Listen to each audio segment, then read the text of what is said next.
देखिए, जिसको नुकसान होता है वो तो प्रोटेस्ट करने वाला ही है।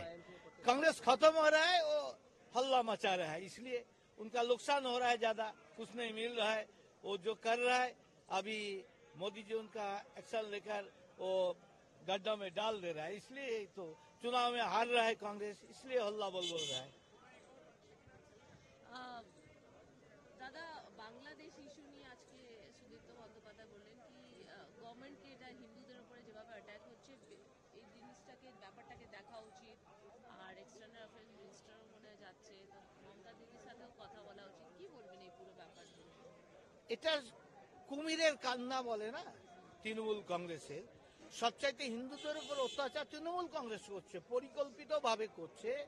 রোহিঙ্গাদের অনুপ্রবেশকারীদের ভোটার বানিয়ে এখানে জনভারসাম্য নষ্ট করে তার দাঙ্গা লাগিয়ে একের পর এক যারা দাঙ্গা করছে তাদের না ধরে যারা অত্যাচারিত তাদের বিরুদ্ধে সাজা দিচ্ছে।